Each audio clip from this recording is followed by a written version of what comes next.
आज हम nomenclature of alkenes को डिटेल के साथ समझेंगे किस तरह हम अल्कीन्स को नेम असाइन करते हैं। लेकिन उससे पहले हम कुछ बेसिक पॉइंट्स को रिवाइज करते हैं जो कि हमने नोमेनक्लेचर ऑफ अल्कीन को पढ़ते वक्त समझे थे, जो कि हैं फर्स्ट पॉइंट है गिवन ऑर्गेनिक कंपाउंड में सबसे पहले आपने कार्बन एटम की लॉन्गेस्ट चेन को आइडेंटिफाई करना है। जैसे गिवन कंपाउंड में कार्बन एटम की लॉन्गेस्ट चेन ये है।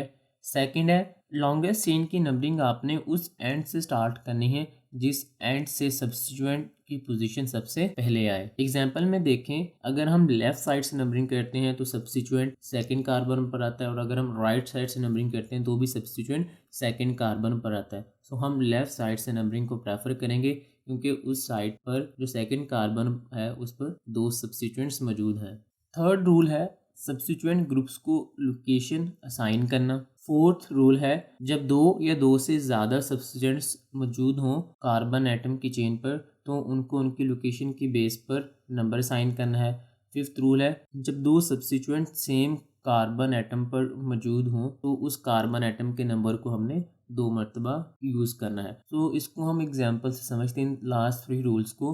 गिवन ऑर्गेनिक कंपाउंड में हम देखें तो हमारे पास चार सब्स्टिट्यूएंट्स मौजूद हैं जो कि डिफरेंट कार्बन एटम पर हैं, जिनमें तीन सब्स्टिट्यूएंट्स एक जैसे हैं जो कि मिथाइल ग्रुप है, और जो एक सब्स्टिट्यूएंट है वो एन प्रोपाइल है। जब भी हम ऑर्गेनिक कंपाउंड का नेम लिखते हैं तो सबसे पहले हम सब्स्टिट्यूएंट्स की पोजीशन को लिखते हैं, उसके बाद हम सब्स्टिट्यूएंट का नेम लिखते हैं, और लास्ट पर हम पेरेंट चेन का नेम लिखते हैं। गिवन एग्जाम्पल में जो तीन सब्स्टिट्यूएंट्स हैं वो एक जैसे हैं लेकिन जो उनकी पोजीशन है वो डिफरेंट है। सो इनको हम इस तरह लिखेंगे 2,2,6 ट्राई मिथाइल। ट्राई मिथाइल इसलिए लिखा है क्योंकि हमारे पास तीन मिथाइल ग्रुप हैं और इन तीन मिथाइल ग्रुप्स की जो पोजीशन है वो डिफरेंट है। उन पोजीशन को हमने 2,2,6 के साथ रिप्रेजेंट कर दिया है। उसके बाद हमारे पास सिर्फ एक ही सब्स्टिट्यूएंट बचता है, उसकी पोजीशन को कुछ हम इस तरह रिप्रेजेंट करेंगे 4N प्रोपाइल। और जो पेरेंट चेन है उसमें 7 कार्बन एटम है, सो पेरेंट चेन का नेम होगा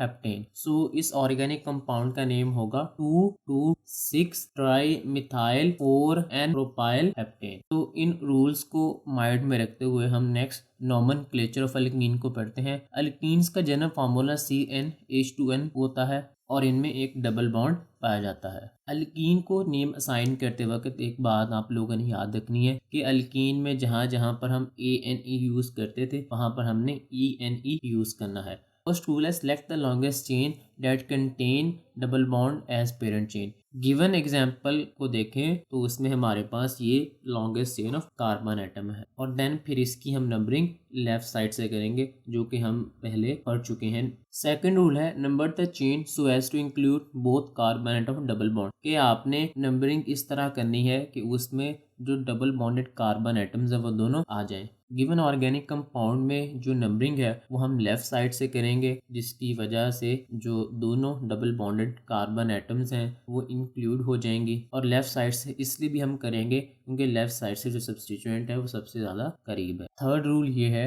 डबल बॉन्ड की पोजीशन को रिप्रेजेंट करने के लिए आपने डबल बॉन्डेड कार्बन एटम में फर्स्ट कार्बन एटम को यूज़ करना है। गिवन ऑर्गेनिक कंपाउंड में देखें तो जो डबल बॉन्ड है वो फर्स्ट टू कार्बन एटम्स के दरमियान है, तो इस डबल बॉन्ड की पोजीशन को हम फर्स्ट कार्बन एटम से रिप्रेजेंट करेंगे और इसका नाम होगा 1 ब्यूटीन। सेकेंड एग्जाम्पल में देखें तो डबल बॉन्ड है वो सेकंड और थर्ड कार्बन एटम के दरमियान है, तो डबल बॉन्ड की पोजीशन को हम first double bonded carbon atom से रिप्रेजेंट करेंगे जो कि है 2, सो इसका नाम होगा 2 पेंटीन। फोर्थ रूल है सब्स्टिट्यूएंट की पोजीशन को रिप्रेजेंट करने के लिए आपने उस कार्बन एटम के नंबर को लिखना है जिसके साथ वो अटैच है। गिवन एग्जाम्पल में जो सब्स्टिट्यूएंट है वो सेकंड कार्बन एटम पर अटैच है, तो सब्स्टिट्यूएंट की पोजीशन सेकंड कार्बन की पोजीशन कंसीडर की जाएगी। सो इसका नाम होगा 2 मिथाइल, क्योंकि जो सब्स्टिट्यूएंट है वो सेकंड कार्बन पर मौजूद है और डबल बॉन्ड की पोजीशन को रिप्रेजेंट करने के लिए हम first double bonded carbon atom को लिखेंगे जो कि है 2 ब्यूटीन। सेकेंड एग्जाम्पल में जो सब्स्टिट्यूएंट है वो 3 है और उनकी जो पोजीशन है वो भी डिफरेंट है। सो जो रूल हमने नोमेनक्लेचर ऑफ अल्कीन में अभी समझा है उसी को हम यूज़ करेंगे और इसका नाम होगा 2,5,5 ट्राई मिथाइल 2 हेक्सीन। जो 2 हेक्सीन है वो हमें डबल बॉन्ड की पोजीशन को बता रहा है कि जो डबल बॉन्ड है वो सेकंड पोजीशन पर है और जो पेरेंट चेन है उसमें 6 कार्बन एटम है। लास्ट रूल है, अगर पेरेंट चेन में एक से ज़्यादा डबल बॉन्ड मौजूद हो तो फिर हमने जो नेम लिखते वक्त प्रीफिक्स का इस्तेमाल करना है।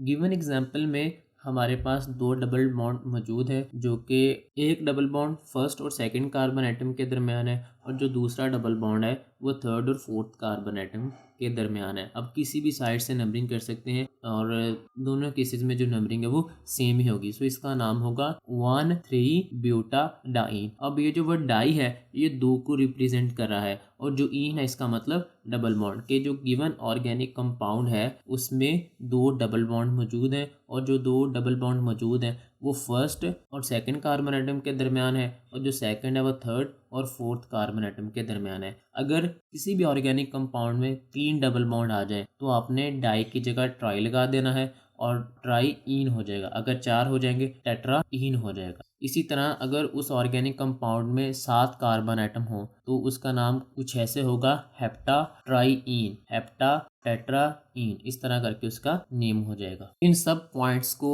माइंड में रखते हुए हम इस ऑर्गेनिक कंपाउंड के नेम असाइन करते हैं ताकि ये सारे पॉइंट्स आपको रिवाइज हो जाएं। सबसे पहले हम longest chain of carbon atom को आइडेंटिफाई करते हैं जिसमें डबल बॉन्ड मौजूद हो और वो ये है।